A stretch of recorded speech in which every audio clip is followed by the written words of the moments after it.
Welcome back to the channel. I'm doing another challenge. This one is my 10 emotional support records. Stick around and check them out. I'm Chris. This is Late Night Dead Wax.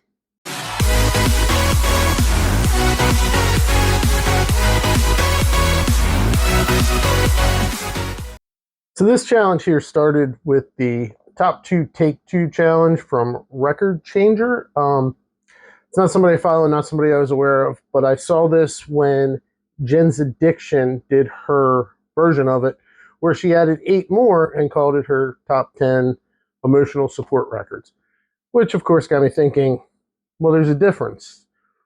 What's your favorite record isn't necessarily one you always go to for emotional support.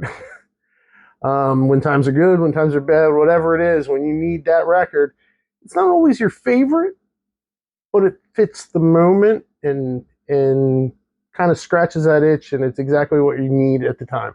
So I put together my 10. Obviously, some of these are going to be surprising, and some of them are going to be like, wow, of course.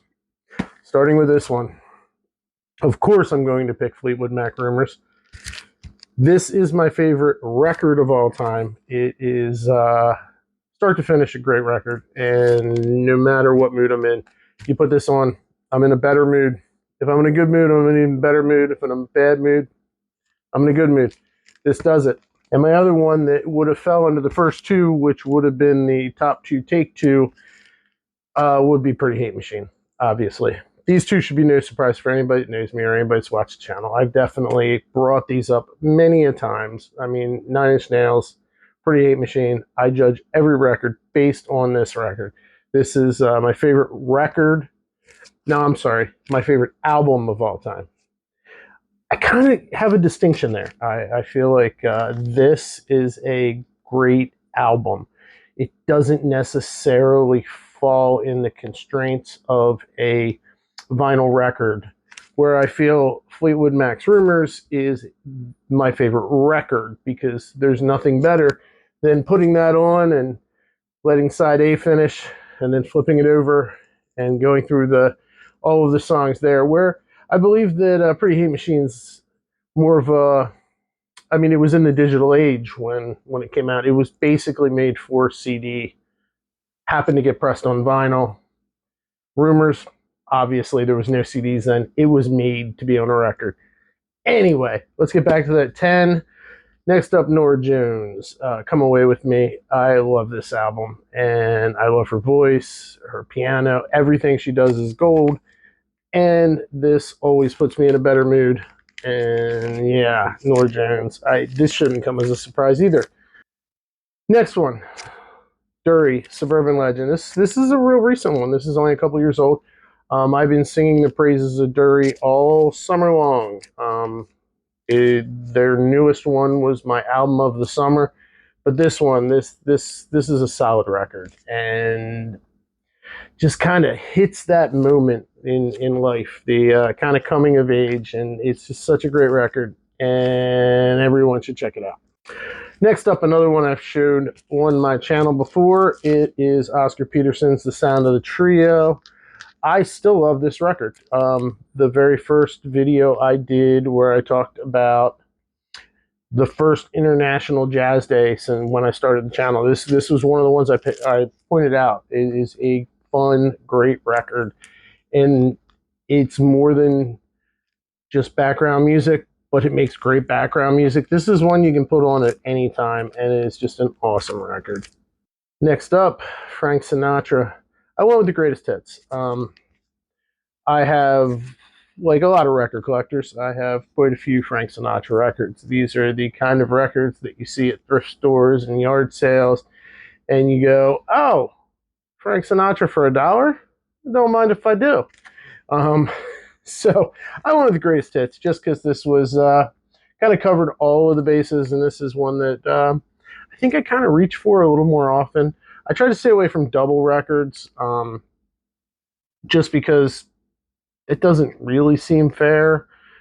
But yeah, this is not a double record. I have the double greatest hits, the ultimate collection, but this is a little more fun. It's a single record, and Frank Sinatra, Greatest Hits.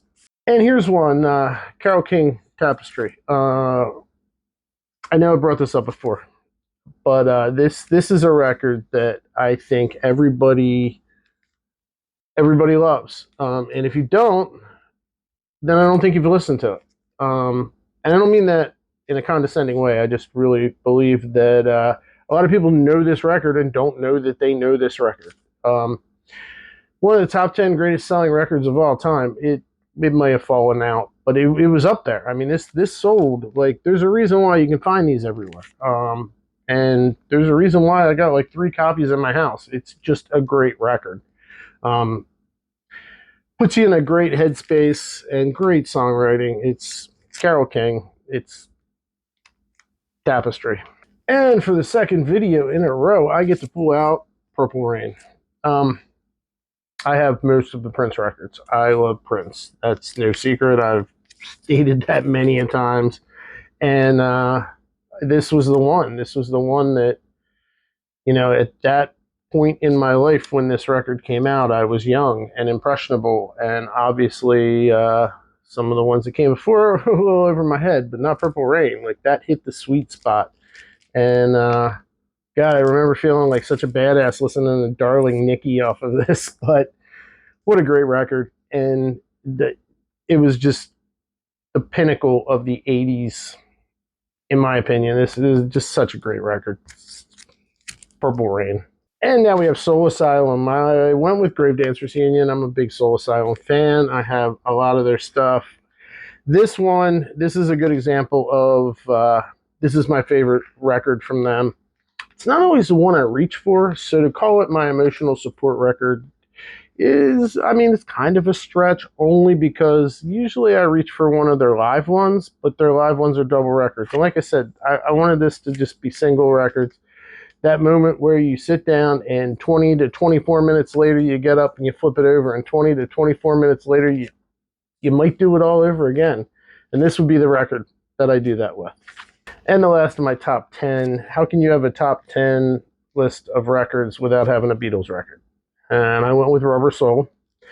I could have easily picked almost all of them, but today, this month, Rubber Soul is the one I reach for. And this is actually a copy my little sister got me at a record store in Philadelphia, but I've got a couple copies of it. It's a great record and always makes me feel better.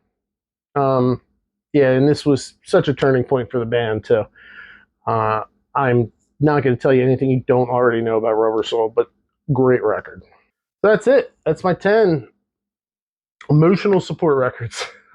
This was cool. This was a fun one. I know I say that all the time, but any challenge that gets me looking through my collection with a different angle, not just what do I want to listen to right now, I just love that. So I try and do these when I can. And big thanks to Jen's Addiction. This is a pretty cool challenge. And I'll have a link to her channel in the notes because it's a fun channel and she does a lot of this kind of stuff. And that's all I got. I'll see you next time.